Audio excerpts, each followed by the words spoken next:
This is TheLazyPeon, new PvE MMORPG, Embers Adrift, Pantheon Rise of the Fallen. No.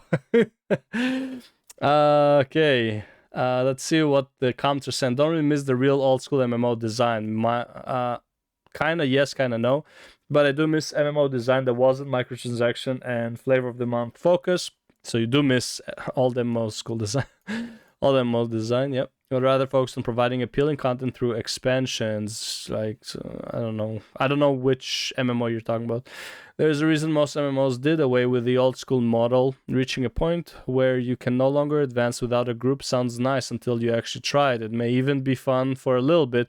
When you're sitting around towns for hours on end, yelling in chat, looking for a group, your enjoyment of the game quickly breaks down. I 100% agree. What's worse is when your class is either oversaturated or underappreciated by the community. You can end up, if, like, let's say your class is the best class for raids, yeah, you're gonna have a lot of people like that, and then good luck being the one chosen, or you're gonna have a lot of competition for loot. You could end up waiting days to get a group just to go level for half an hour before one of your group members has to leave the party for whatever reason. Yep. In theory, this sounds very appealing. The immersive aspect of the world, the gradual progression, the social requirements. I don't mind if it's a bit dated mechanically, if the social immersion feels modern.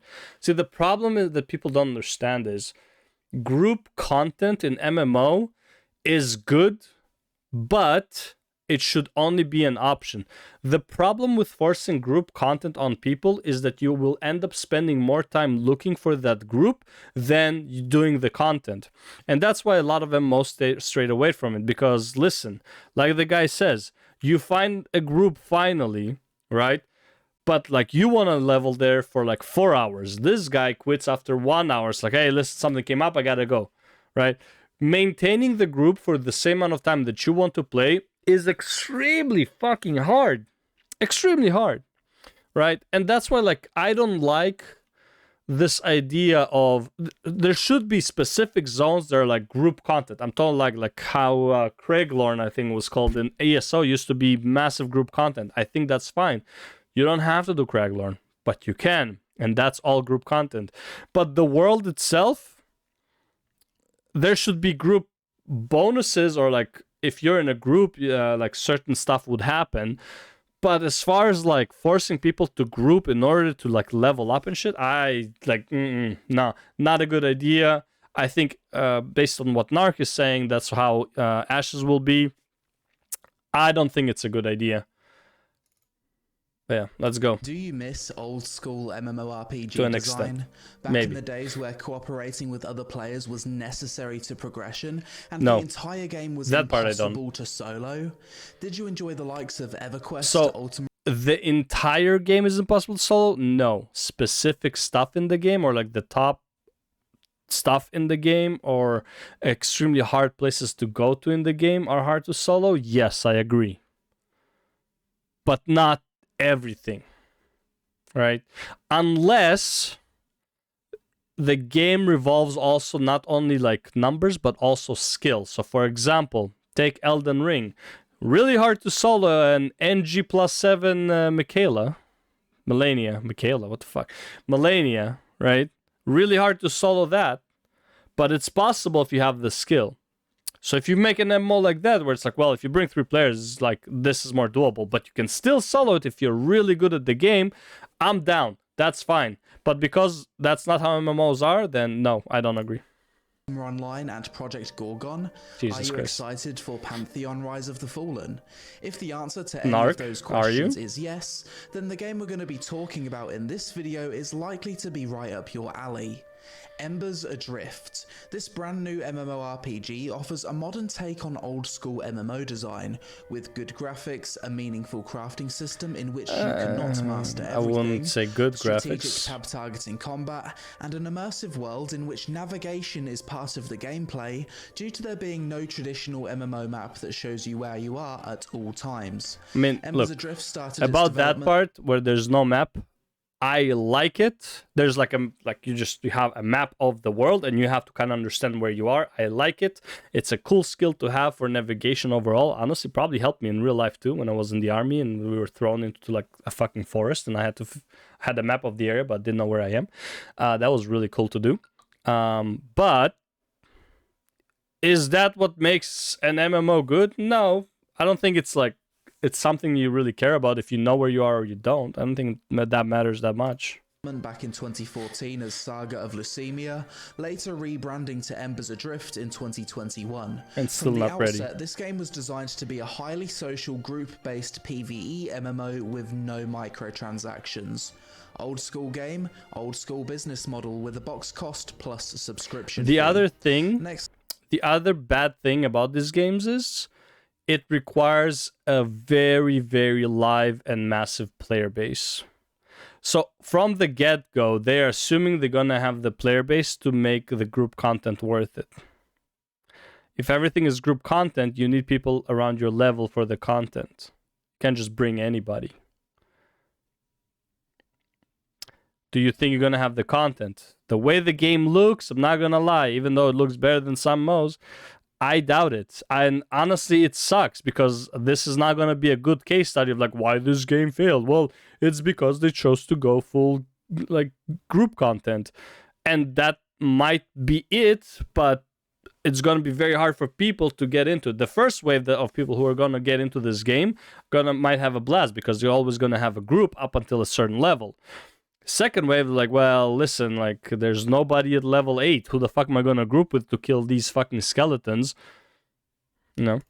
Let's jump into my first impressions. During the recording of this video, I was really sick though, so no face cam or live reaction. Oh, well. But first, sponsor. March of Empires is a free-to-play medieval MMO strategy game and empire builder available cross-platform on Steam and mobile devices, where legendary nations unite to clash in territorial conquest. Legendary nations. Starting out, you'll choose the leader of a faction, king, sultan, Tsar, or the brand new Japanese shogun faction added recently in the biggest update of the year.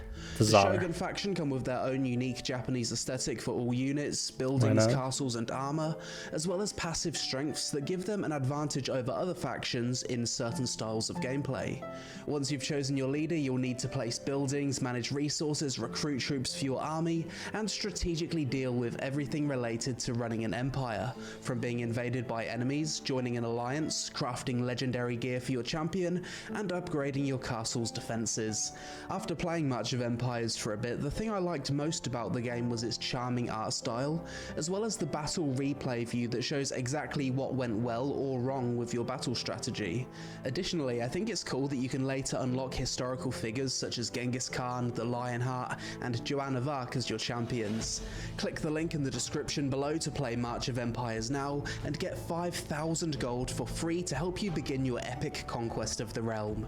Download now. Starting out, open the game and you're hit with this charming old school soundtrack that instantly gave me vibes of being an adventurer exploring a vast mysterious world. Create character and visually. Funniest thing is, I feel like that's probably the biggest appeal for people trying new MMOs. They want to be that adventurer again. I feel like that's probably it. Try any new MMO that makes you feel like an adventurer and you're gonna love it for about like a week. And then you don't feel like an adventurer anymore. Or like it's all the same, basically. But yeah. Models looked quite realistic. Standard choices of male and female. No it's crazy not horrible, race options to choose but from, it's as not this great. Is a low fantasy MMO. You can customize your hair by combining multiple styles on the top, back, and sides. Facial hair, body paint, complexion, and most interesting of all, you're actually able to make your character truly fat in this game. Not just slightly chubby, but a real chonker. Not many MMOs actually give you this option, and you're also able to adjust the muscle tone too, so I found this to be the most amusing part of character creation. 3 role choices: DPS, support or tank. Choosing the DPS role reduces your threat generation, whilst choosing tank does the opposite. Preview our character in different gear once again looks very realistic. Choose a name and enter the game.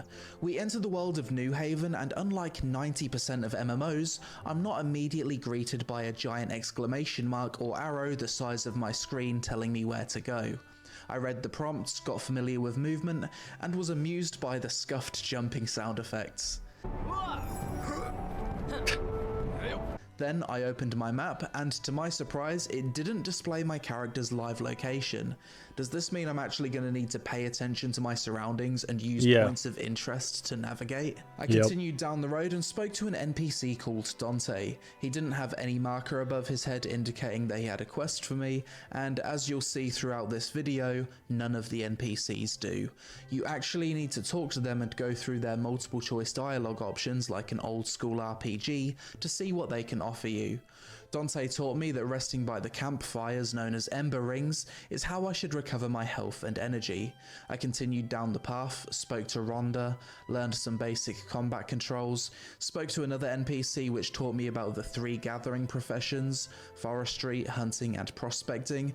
I chose to be a prospector, and at that point... These are all cool mechanics that make you kind of immerse yourself in the world, and I do like him. Same, like, you know, that the MMORPG I'll always refer to that is dead and no one plays, T4C, like you had to talk to characters, like to NPCs, no one had like an exclamation mark, and you actually had to type in, it wasn't like even like a choice, you would have to type in stuff. For example, you would have to usually type work. If you like, maybe they have a quest, you would type work. Sometimes work wasn't the quest trigger, sometimes it was like errand, sometimes it was something else, right? And like that's how you communicate. Sometimes like if you ask them for their name, they explain their name, and then there's another highlighted word and you continue down that path. Sometimes it was like you find these decayed bat wings and you have to go to an NPC and talk to him about some ingredients, and then he says I need decayed bat wings. Like boom, I have decayed bat wings, right? It's like the way to get certain quests there was very, very different. Obviously there was an online guide that at the point that I was playing, but when it just came out and people were figuring this shit out, was fucking great. I love that. It was nighttime. Nighttime in Embers Adrift is extremely dark. So dark that without a torch it's kinda hard to see what's ahead of you.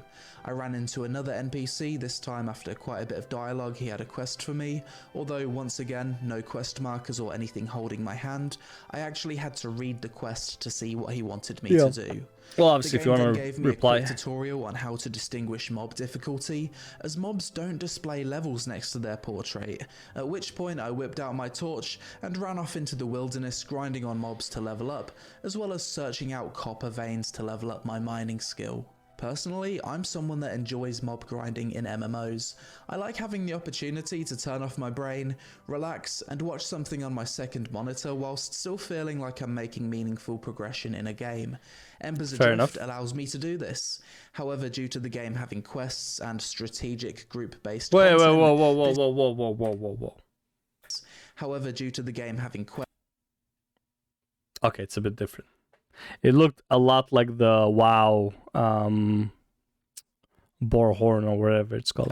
And strategic group-based content. Tusk. This is not your only form of progression, and due to the world being designed with a mix of both group mobs, solo mobs, aggressive mobs, and passive mobs, as well as constantly needing to be aware of my surroundings for navigation purposes, grinding in this game felt more engaging and less brain-dead than other MMOs.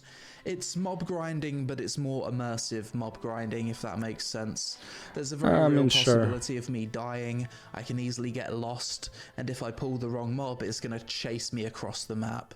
It was during this time that I realised that the tab targeting combat in Embers Adrift actually has more depth to it than you'd initially think. Depending on your weapon, you can see the timings for your auto-attack weapon swings. During periods of downtime, you can move yourself out of the mob's attack range, only going back into range when your attack timing is off cooldown to completely avoid taking damage whilst you're waiting for cooldowns. I mean, if everything's on cooldown and you're not feeling lazy, why wouldn't you do this? So essentially, kiting mobs around and timing your attacks is a big part of optimizing your gameplay in Embers Adrift, and I can imagine that in a group setting, this could also allow for some rather unique encounters. After about 30 minutes of grinding, I got to level 2 and unlocked my third ability, which felt like a nice achievement at the time. Shortly after, I realised my character actually started with a bow, and I could switch between melee and ranged weapons using the X hotkey. I continued to grind mobs, this time as a ranger, and eventually I made the mistake of attacking a mob intended for groups. This mob wrecked my face, so I ran away expecting it to de-aggro, but it didn't. I had to run all the way back to the camp to be rescued by a guard to get this mob off me. Lesson learned, be careful what you attack, because you're getting chased across the entire map if you're unable to kill your target. More mob grinding and I hit level 3, no new abilities this time but additional stats that would allow me to take on slightly harder mobs. Another 45 minutes later and I dinged level 4, unlocking my 4th ability. At this point I'd basically spent the first 2 hours of gameplay at the same forest outpost area grinding mobs. It was time for me to venture further down the road. Eventually I came to a crossroads with new NPCs, I spoke to them accepting any quests they had and continued down the road to a village with even more NPCs, one of which would allow me to choose a second profession once my first profession was at level 6. To the east of this village was a mining camp where I needed to search for a lost boy. I explored the area, completed the quest objective and... I do love that's like the whole point, like he's a lost boy, there should be a quest mark for it, right? Otherwise, like, why can't everyone else find him?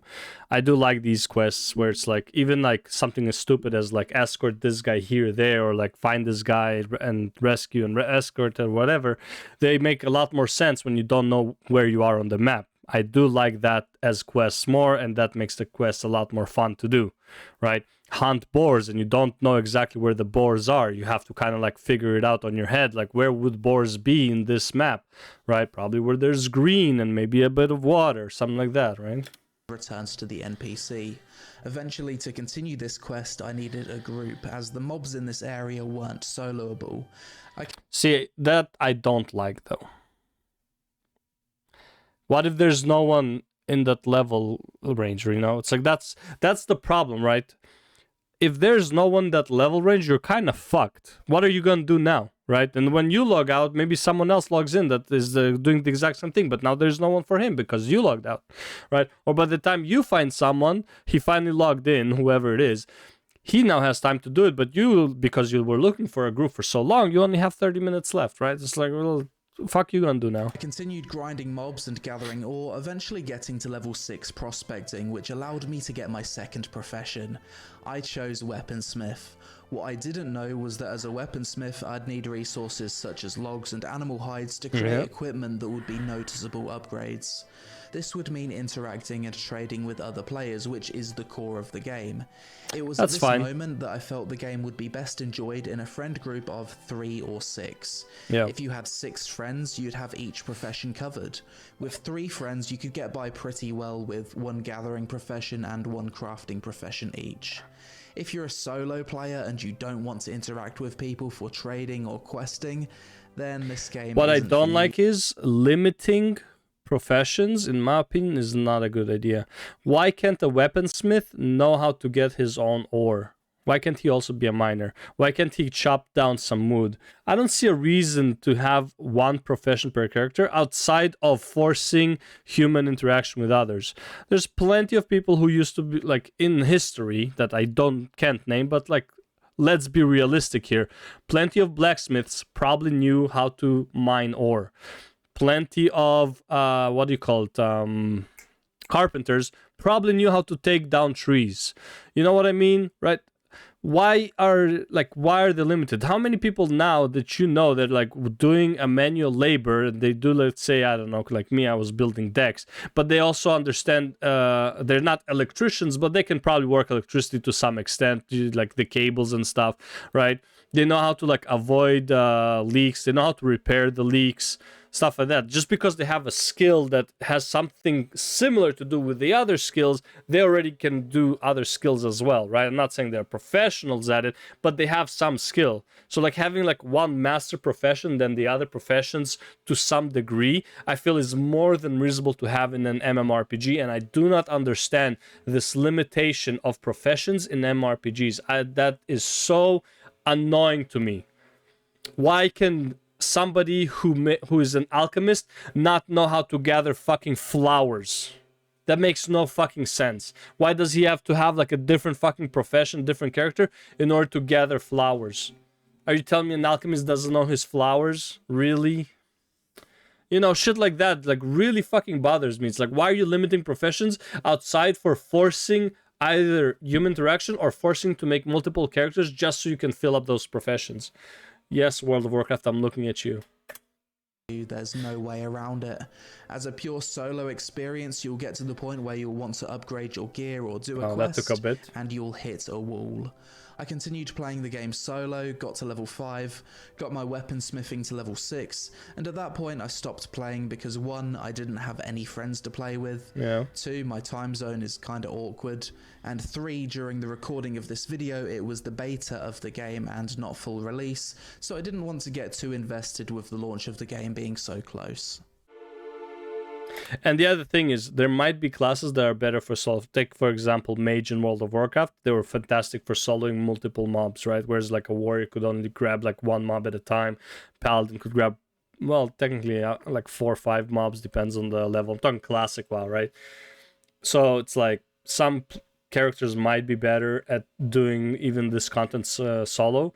But the problem is, if you don't have them, but even if like you have some characters that can do certain stuff solo, that really fucks up the player if there's no one else in his level, or if there's someone in his level that can solo but chooses not to party because, well, I can solo this, I'm gonna get more XP, fuck do I need you for, right?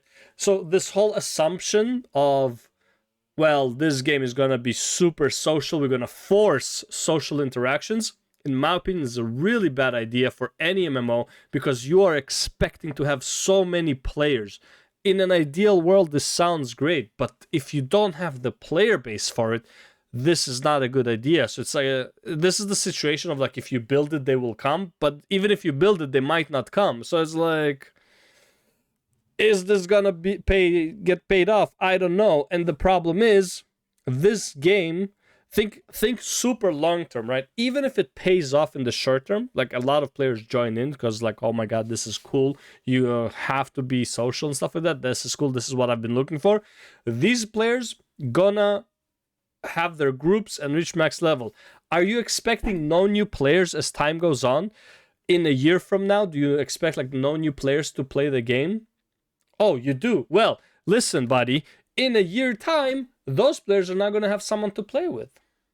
Because not like after the first wave, the people who join your game, it's not going to be a big number. So a lot of people are just not going to have people to play with. And that's the problem with these things, right? I'm okay with having like some quests that's like, okay, this quest, like for example, take WoW again, right? Which like, I hate complimenting WoW because I'm kept in negativity, but World of Warcraft, TBC expansion, Blood Elf starting area, you have this, you have these wanted quests, and some of them, like for example, the patchwork that is walking around Ghostlands, that required a group if you want to do it at a certain level. Obviously, you could out-level and come and kill it solo. But if you want to do it at the time that you got the quest, it was a level 17 quest, I believe, or level 13, I think it was 17. Elite quest, which required a group. Obviously, I wish they would make more of them later on, but whatever. That required a group. And you would probably not be able to solo it. Technically, a paladin could solo because of infinite CC, because the mob didn't have diminishing returns. But still, you get my point, right? So yeah, having a quest like that, that's fine. But making the whole game basically like you cannot progress with, like, fuck that, man. Like that's, like, what are you expecting people to do? Just farm out mobs until they out-level the quest and the reward is not worth it?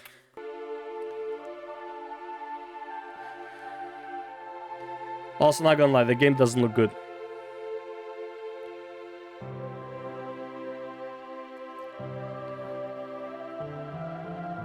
Like, it's not that it looks bad, it just doesn't look good. You know what I mean? It's like, it looks like a game from 2008, you know? If that.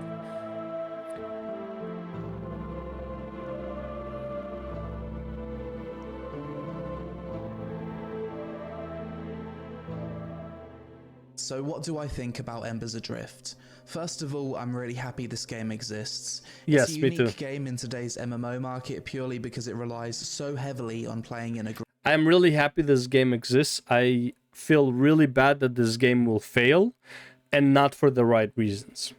Because wanting social interactions in your MMO is fantastic, and forcing them or like encouraging people to be social is good, but there are ways to go about it. I don't think this is the way to go, and I really don't want a game like this that probably has potential. I don't know how the end game looks, I don't know how the characters are, but it looks like it would have potential, and it would fail before it even launches, because outside of the first wave, people just won't have anyone to play with, because you're already assuming that you're going to have so many people playing that people could always find a group. I actually can't think of a more group-based MMORPG. You could play this entire game in a group grind, group quest, share profession responsibilities, and so on.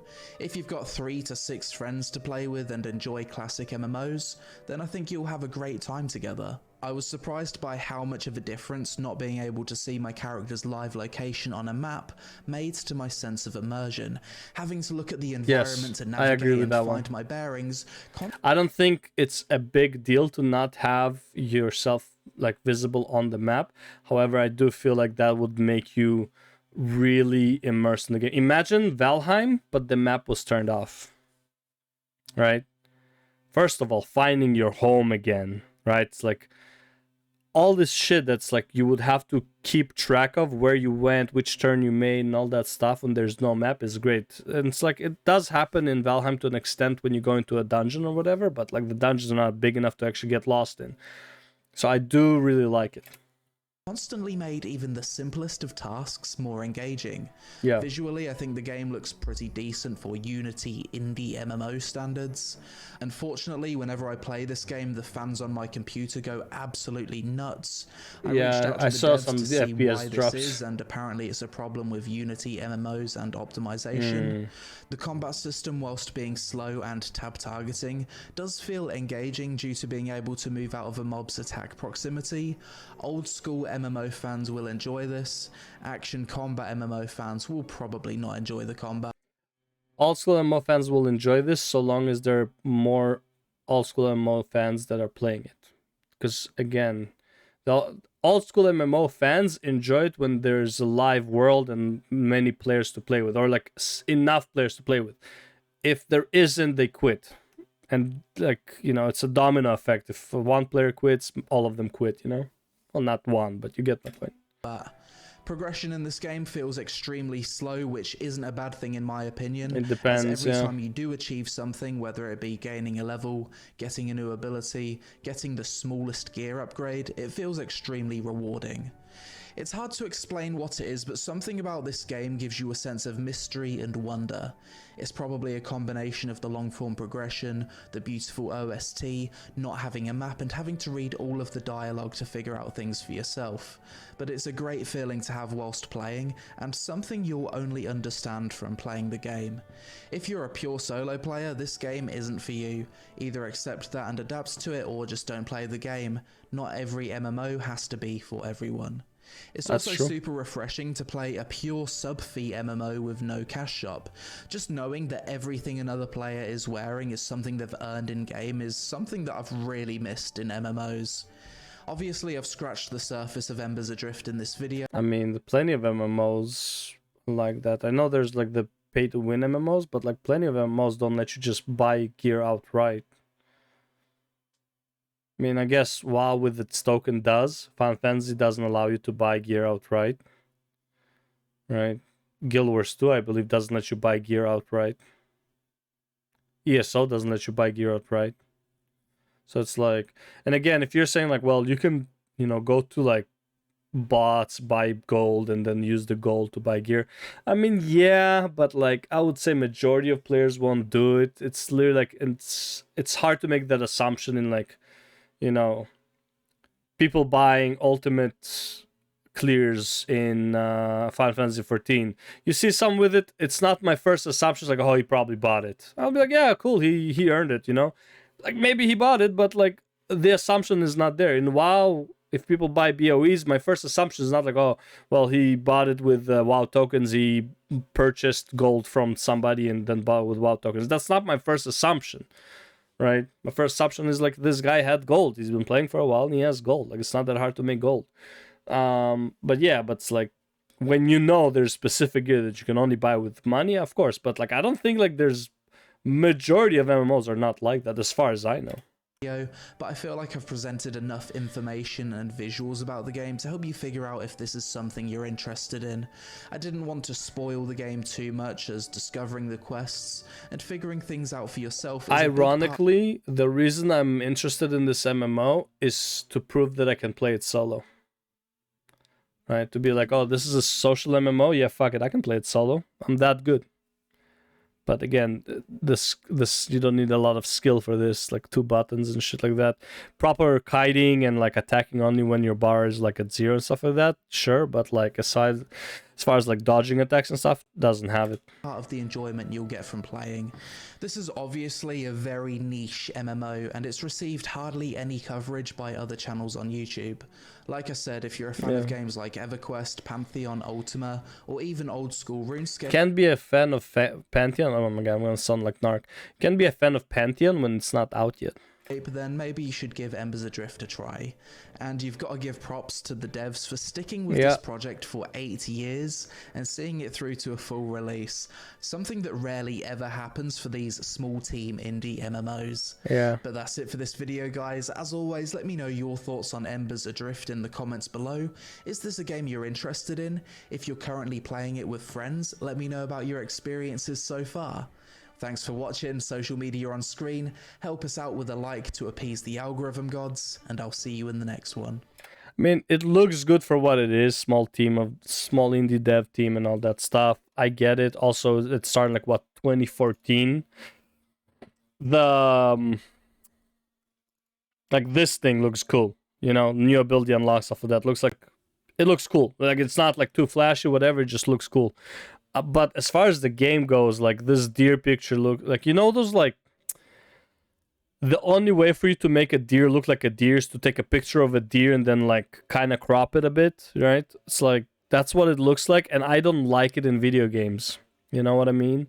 It's like, I'd rather them make their own version of a deer in their game instead of like taking a picture of a deer's head.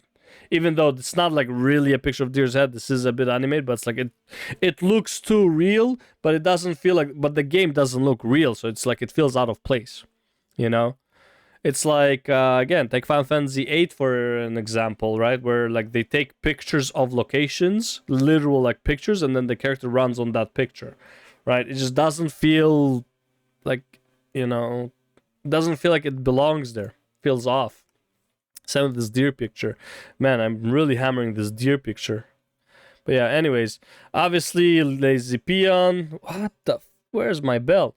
TheLazyPeon, always like his videos. He always has a fantastic taste. So fuck, at this point, I mean, my adult life of MMOs have been revolved around TheLazyPeon and Asmongold for the most part. So I've been following this guy since forever. I do love his content. But yeah. Anyways, let's move on to the next one, whatever that may be.